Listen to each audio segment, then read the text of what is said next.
Good morning, my dear students. Welcome to online classes. This is C.H. John Paul, lecturer in English of Sri Venkateswara College of Arts and Science, Amalapuram, affiliated to Adikavi Nanni University, Rajamahendravaram, who have been discussing about the first year, second semester English syllabus and explanation. In the beginning classes or online Google Meet classes, discussed about the number of topics like vocabulary building, conversion of words, affixes, compounding, analogy, confusable words, these all things. And another topic, the important topic is one word substitutes also. So, in this class, we are discussing about the idioms, the most important topic, idioms. So, idioms are expressions which function as single units and whose meaning cannot be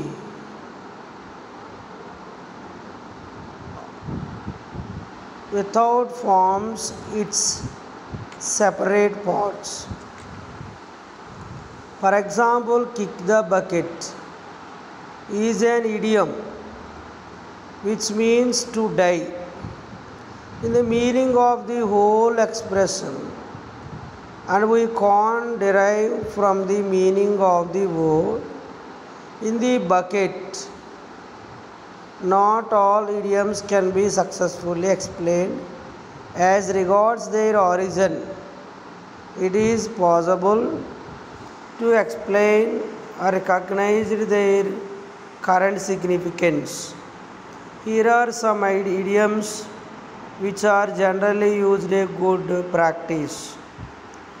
So, idioms are expressions which functions as single unit and whose remaining cannot be without forms its separate parts. So, in Telugu, idioms అంటే తెలుగు భాషలో జాతీయాలు అంటారు. ఇవి జనరల్గా one or two, ఒకటి లేదా అంతకంటే ఎక్కువ పదాలని కాంబినేషన్లో కలిగి ఉంటాయి. ఇవి అన్ని పదాలు టోటల్ పార్ట్స్ అంటే అన్ని పార్ట్స్ కలిపి ఒకే అర్థాన్ని తీసుకురావాలి. అంతేగాని ఇండివిజువల్గా ఒక్కో దానికి ఒక అర్థం తీసుకోకూడదు. తీసుకుంటే మీనింగ్ లెస్ అవుతుంది. For example, A man of letters అంటే సెపరేట్గా తీసుకుంటే ఎలా ఉంటుంది, టోటల్ వర్డ్స్ కలిపితే ఎలా ఉంటుందో మీకు చెప్తాను. సెపరేట్గా తీసుకుంటే పూర్తిగా మారిపోతుంది, టోటల్గా తీసుకుంటే ఇడియమ్స్ అంటారు, జాతీయాలు అంటారు. ఏ man of letters, A man of letters అంటే ఏ మ్యాన్ అంటే ఒక మనిషి, ఆఫ్ అంటే యొక్క, లెటర్స్ అంటే ఉత్తరాలు, అంటే ఉత్తరముల యొక్క మనిషి అని అర్థం. ఏది ఇండివిజువల్గా చూస్తే అది 100% రాంగ్. కానీ ఇడియమ్స్లో మ్యాన్ ఆఫ్ లెటర్స్ అంటే మీనింగ్ ఏంటంటే స్కాలర్ అని, పండితుడు అని అర్థం. సో ఇడియమ్స్ని యూజ్ చేయడం లాంగ్వేజ్కి ఒక బ్యూటిఫుల్నెస్ వస్తుంది. So we practice regular, we read, identify, use in your daily communication or language. అంటే ఎక్కువ మనం ఉపయోగిస్తూ ఉంటే ఇది చాలా భాషకి అందాన్ని తీసుకొస్తాయి. అందుకే అన్నాడు idioms are expressions which functions as a single unit and whose meaning cannot be without form it separate parts. దీన్ని సెపరేట్ చేస్తే మీనింగ్లెస్ అయిపోతుంది. సెపరేట్ చేయకపోతే మనకి కరెక్ట్ జాతీయము వస్తుంది. For example God's ape. God's ape అంటే గాడ్స్ యాప్ అంటే ఏంటి? ఏ బార్న్ ఫూల్ అని. ఏపీఈ యాప్ అంటే పుట్టుకతోనే మూర్ఖుడు అని అర్థం దానికి. అంటే ఈజ్ ఏ గాడ్స్ యాప్ అంటే అతను ఎవరో జాతీయం. ఇది గాడ్స్ యాప్ అనేది జాతీయం. పుట్టుకతోనే మూర్ఖుడాడు. ఇలా కొన్ని మీకు ఈజీగా ఉండే చెప్తాను, అర్థం చేసుకోండి. Sentence, idiom, sentence, meaning. at 6 and 7s. At 6 and 7s. And it meaning ఏంటంటే in disorders. 6 and 7s meaning disorder. Disorder అంటే గందరగోళం. ఉదాహరణకి when the youth festival celebrations were over, the school and its surroundings were at 6 and 7s. The school and its surroundings were at 6 and 7s. చూడండి కన్ఫ్యూజ్గా లేదా statement? 6గా 7గా ఏదో clarity లేదు, గందరగోళం, in disorder అన్నమాట. at 6 and 7s. మూడవ చూద్దాం. Apple of one's eye. Apple of one's eye idioms మాట. Meaning something very dear అని. సంథింగ్ వెరీ డియర్ దగ్గరగా, క్లోజెస్ట్, లవింగ్. ఉదాహరణకి ఎగ్జాంపుల్ చెప్తాను. Rani the most brilliant student in the class is the apple of the eye of his teacher. Rani the most brilliant student in the class is the apple of the eye of his teacher. అంటే ఆమె brilliant కనుక టీచర్కి దగ్గరగా ఉంటుంది. Because of teacher like చేస్తూ ఉంటారు బాగా చదివే పిల్లలు. ఆ పాయింట్ ఆఫ్ వ్యూలో యాపిల్ ఆఫ్ వన్స్ ఐ అని చెప్పవచ్చు. సో నెక్స్ట్ ఫోర్త్ది. నెక్స్ట్ ఎగ్జాంపుల్ చెప్తున్నాను, మీకు అర్థం అవడానికి ఈజీగా ఉండి చెప్తున్నాను. ఇందులో ఉంటాయి చూడండి, లేకపోతే ఒకటికి 2 సార్లు చెప్తున్నాను కనుక వినడానికి రాసుకోవడానికి కూడా ట్రై చేయండి. Keep at arm's length. Keep at arm's length. Its meaning avoid contact. Avoid contact అంటే దూరంగా ఉంచడం. కీప్ ఎట్ ఆర్మ్స్ లెంత్ అంటే అవాయిడ్ కాంటాక్ట్ ఇన్ ఇంగ్లీష్లో మీనింగు, తెలుగులో దూరంగా ఉంచడం. ఎగ్జాంపుల్ చెప్తాను. Students should keep persons at arm's length who are evil minded. చూడండి, కొంచెం ఇబ్బందికరంగా మనకు అనిపిస్తే ఎవరైనా ఆ రిలేషన్ కానీ ఆ ఫ్రెండ్షిప్ కానీ వాళ్ళు మనం దూరంగా ఉంచుతాం. ఆ సందర్భాల్లో కీప్ ఎట్ ఆర్మ్స్ లెంత్ అని వాడాలి. ఇది ఇడియం. దీని అర్థం దూరంగా ఉంచడం. Next from the bottom of once heart. From the bottom of once heart అంటే మోస్ట్ సిన్సియర్లీ అని. అంటే అర్థం ఏంటి అంటే from the bottom of once heart అంటే ఎగ్జాంపుల్లో మీకు చెప్తున్నాను చూడండి. The kind words came from the bottom of his heart. దయగలిగిన మాటలు లేదా జాలి ఇవి హృదయవంతరంగంలోంచి వస్తాయి. సో మోస్ట్ సిన్సియర్లీ అంటే పర్ఫెక్ట్. నెక్స్ట్ చూస్తే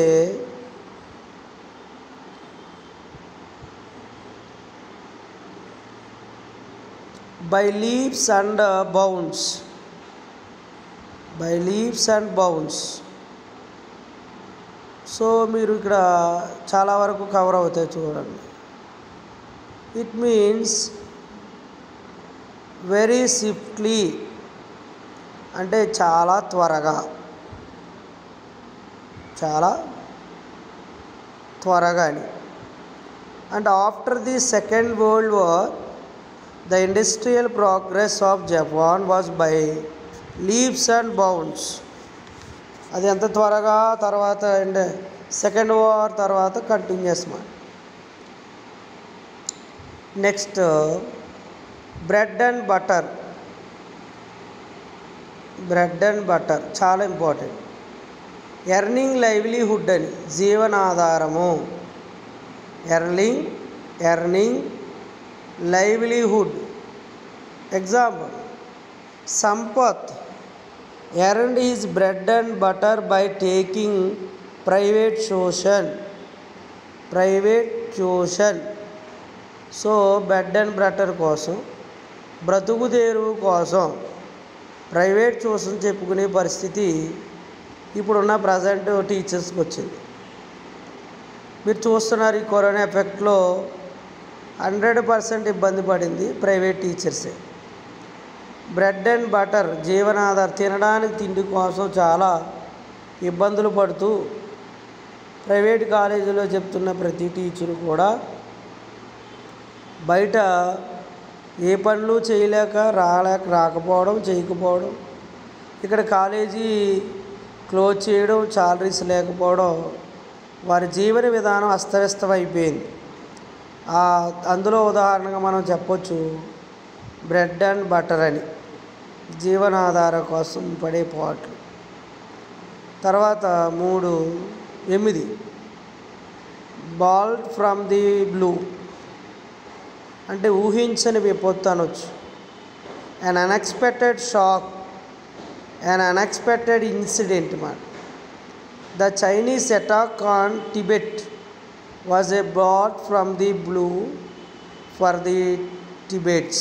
వాళ్ళు చైనీస్ అటాక్ టిబెట్ మీద ఊహించలేనిది అనే సందర్భంలో చెప్పచ్చు. తర్వాత sound mind in a sound body.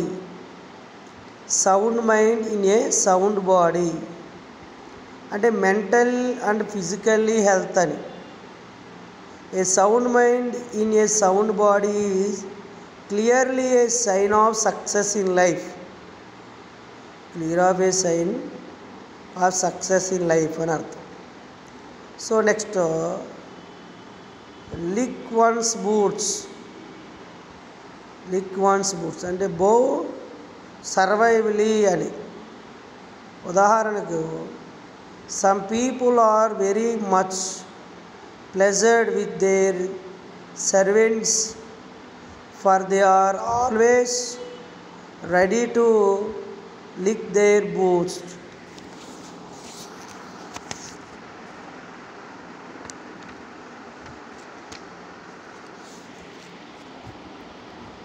Next make a clear breast of. Make a clear breast of అంటే కన్ఫెస్ మిస్టేక్స్ ఓపెన్లీ. ఇది మనం చాలా మీనింగ్ఫుల్. తప్పులను బహిరంగంగా ఒప్పుకొనుట. God will forgive those who make a clean breast of their sins before him.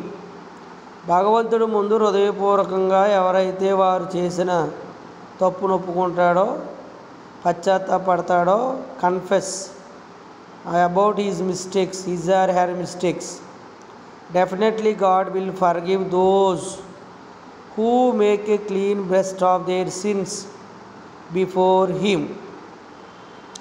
Next kick the bucket. Kick the bucket చెప్పాను మీకు ఇందాక కూడా. Kick the bucket and to die అని చనిపోవుట. He neglected his health and kicked the bucket very early in life. అతను ఆరోగ్యం మీద పూర్తిగా కాన్సన్ట్రేషన్ లేకపోవడం వల్ల అతను త్వరగా చనిపోయాడు. తెలుగులో బకెట్ తన్నేయడు అంటారు మీరు.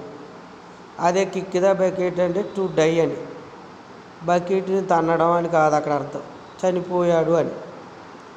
Bring to the hammer, it means cell by action. All the confiscated smuggled goods will be brought to the hammer on next Sunday. Next, by hook or crook. By hook or crook.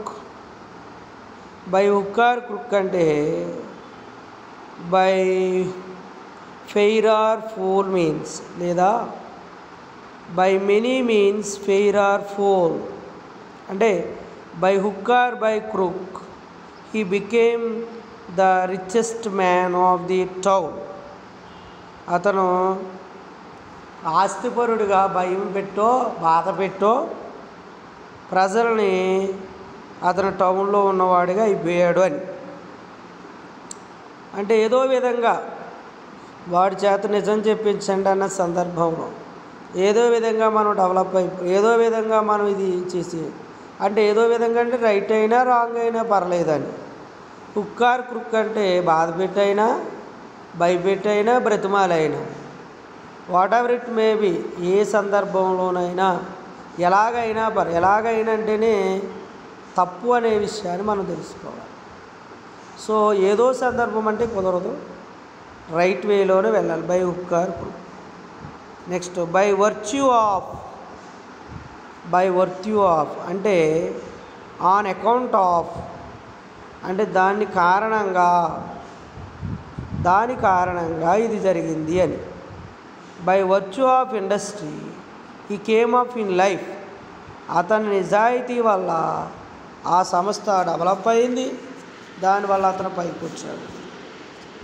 తర్వాత take the bull by the horns.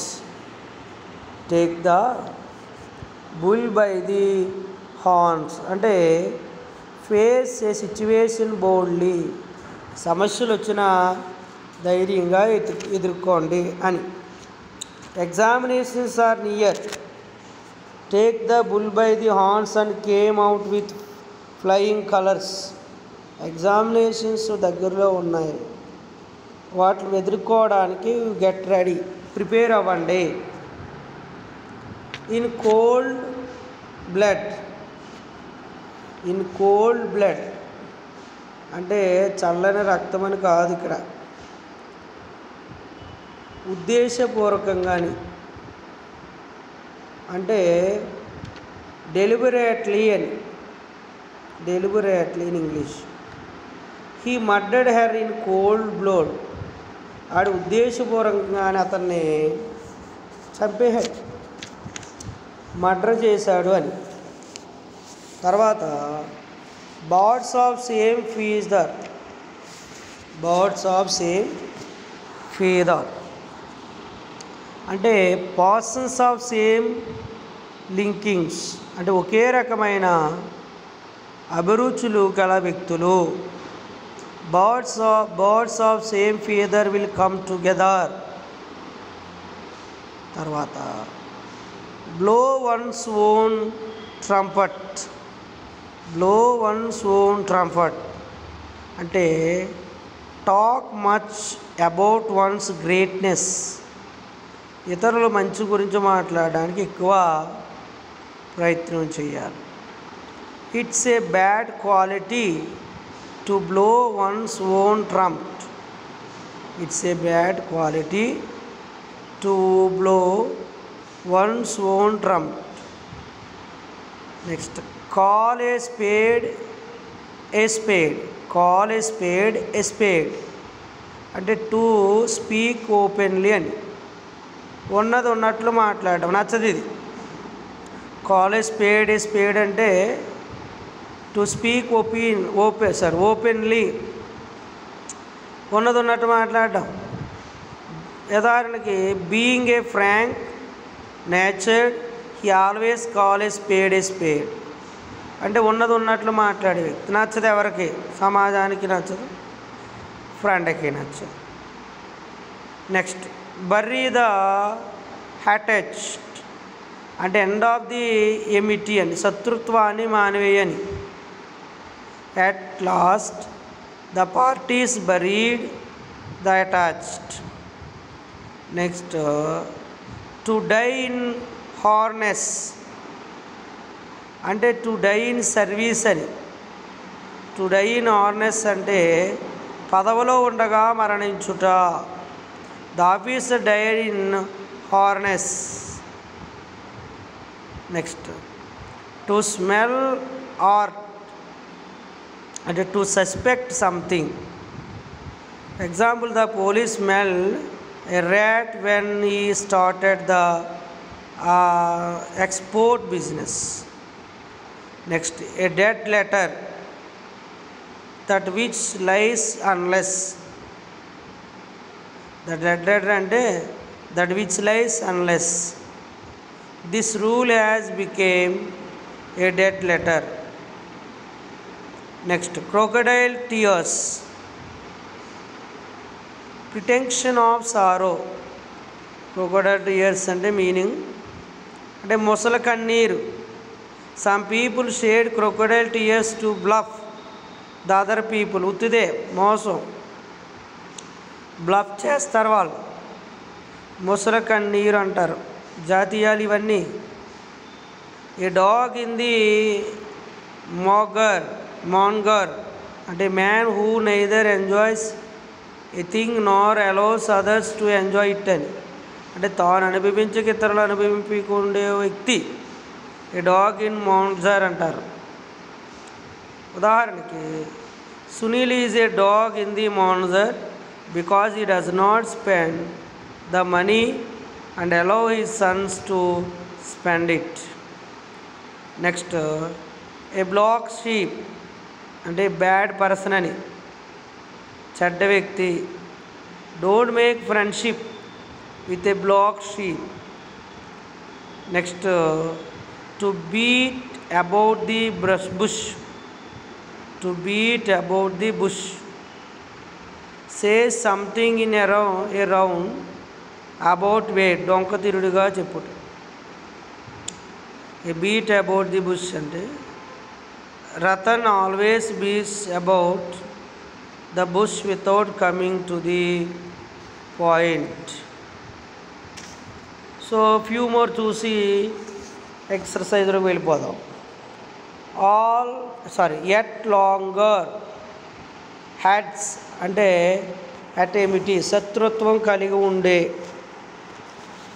Rajani and her mother are at logger అంటే heads, logger heads, శత్రుత్వం కలిగి ఉండడం.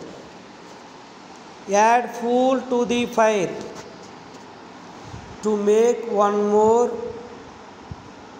Any, అగ్నికి ఆజ్యం పోయేట. To fuel to the fire.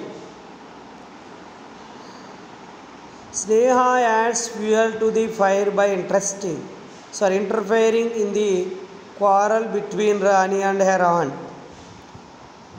మధ్యలో చార్జ్యం పోతారు. Next, all in all of great importance అని, అన్నింటిటా ప్రాధాన్యం కలిగి ఉండట. Raj is all in is college. Time and tide అంటే కాలము సమయం అని, season and time. Time and tide wait for none, కాలము సమయము ఎవరి కోసము ఆగవు.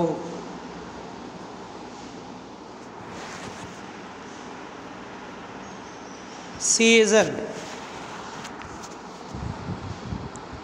నెక్స్ట్,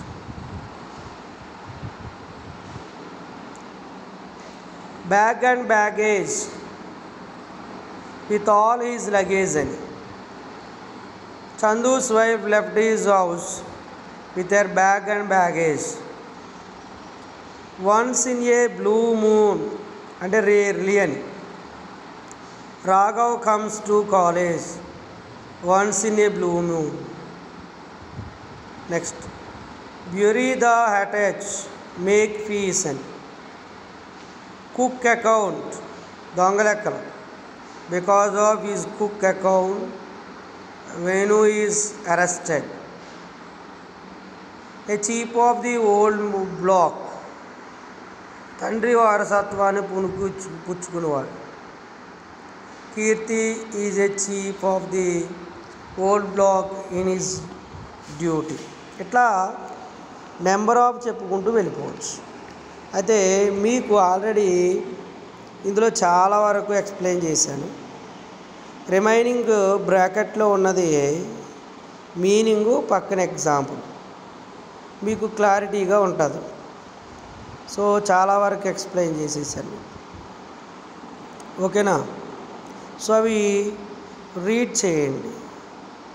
ఇక్కడ here are some more idioms for which their meaning is given. Try to construct sentence. ఇక్కడ ఒక 10 సెంటెన్స్ మీరు అబ్జర్వ్ చేస్తే ఓన్లీ ఇడియము మీనింగ్ ఇవ్వడం జరిగింది. మీరు try to construct the sentences. సెంటెన్స్ని కన్స్ట్రక్ట్ చేయడానికి ప్రయత్నం చేయండి. పైన ఎలాగ అయితే కన్స్ట్రక్ట్ చేయబడి ఉన్నాయో అలా మీరు కన్స్ట్రక్ట్ చేయడానికి ప్రాక్టీస్ చేయండి. For example, bed of roses అంటే a situation of easy, a situation of cage and comfort. అన్ని సందర్భాలలో మనకి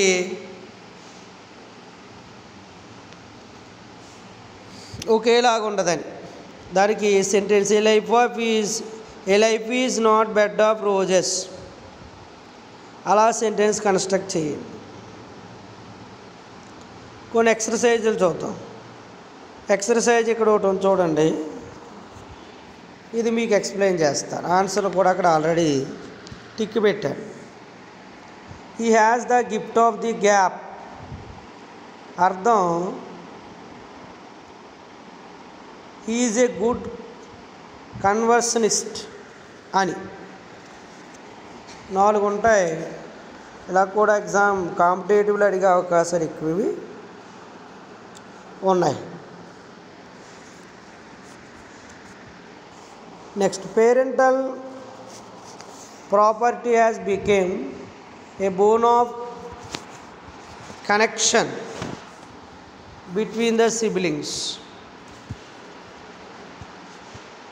దీనికి ఇడియమ్ని మనం చూస్తే something that causes A quarrel.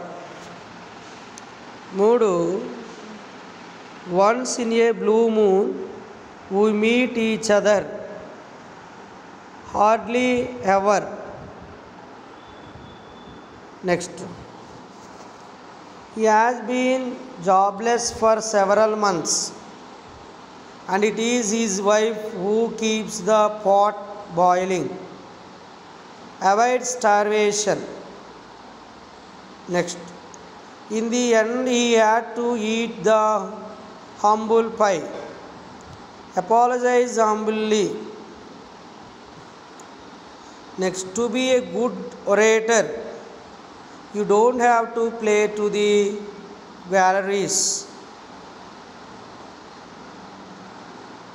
Appease select audience.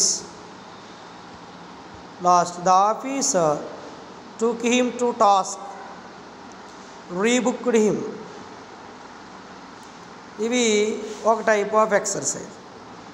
ఇంకో టైప్ ఎక్సర్సైజ్ చూడండి కింద. Read the sentence and write the meaning of the idiomatic expressions used in it. అంటే బోల్డ్గా ఉన్నదా చూసారా, దాన్ని మనం మీనింగ్ రాయమంటారు. Rewrite the sentence and write the meaning of the idiomatic expressions used in it. అంటే ఈ చివరిది a slap on the breast, దానికి మీనింగ్ రాయాలి. సెంటెన్స్ చదువుతున్నాను చూడండి. When the politician was caught stealing from the taxpayers, everyone thought he would receive a severe punishment, but all he got was a slap on the wrist. ఇందులో slab on the worst meaning రాయాలి. దాని అర్థం a mild రీప్రైమెంట్ are punishment అని. ఏ slap on the worst అంటే punishment, a mild రీప్రైమెంట్ అని అర్థం. 2, we thought that our neighbors, the Jones family, were rich beyond our wildest dreams, but it turns out that we are all in the same boat. ఇక లాస్ట్లో we are all in the same boatకి రాయాలి మనం. దాని అర్థం in the same situation having the same problem అని. In the same situation having the same problem అని. Next third one చూద్దాం. If Kim thinks that I am going to let her copy my math homework, he is barking up the wrong tree. ఇక్కడ is barking up the wrong tree అనే దానికి meaning చెప్పాలి మనం. She is అన్నాను. Be pursuing a mistaken or misguided line of thought or course of action అంటే అర్థం ఏంటంటే misguided line అని, of the thought or course of action అని. ఓకేనా. Next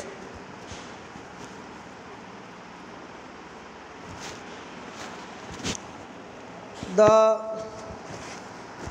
Vikings thought that they would easily beat the other team, but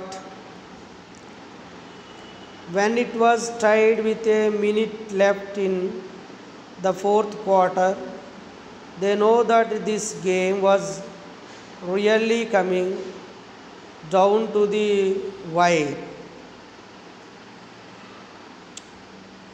ఇక్కడ down to wire అనే దానికి రాయాలి మనం. Using to denote A situation whose outcome is not decided until the very last minute అన్నారు. 5th one, I thought Janet would be a good worker, but it runs out that she can't cut the mustard, not able to handle the job అని. తర్వాత Tom wanted to get down to brass tacks, but the lawyer kept shouting about the weather. ఇక్కడ దేనికి అంటే రాయాలి, down to brass tacks రాయాలి. Start to consider the basic facts or practical details. So ఇలా మనం చూసుకుంటూ వెళ్తే చాలా ఇడియమ్స్ మనం చూడవచ్చు. So my dear students, this topic it is very useful. మీకు ఆల్రెడీ బిగినింగ్లోనే ఎక్స్ప్లెయిన్ చేశాను. So utilize this topic idioms. So ఇక్కడతో వొకాబ్యులరీకి సంబంధించిన ఆల్ టాపిక్స్ కంప్లీట్ అయిపోయాయి. ఇవి కాంపిటేటివ్ ఎగ్జామినేషన్స్కి మన పబ్లిక్ ఎగ్జామ్స్కి ఉపయోగపడే టాపిక్స్ ఇవన్నీ. సో నెక్స్ట్ క్లాస్లో న్యూ టాపిక్ స్టార్ట్ చేద్దాం. సో ఇక్కడతో ఈ టాపిక్స్ కంప్లీట్ అయ్యాయి. Utilise this class properly. Thank you so much.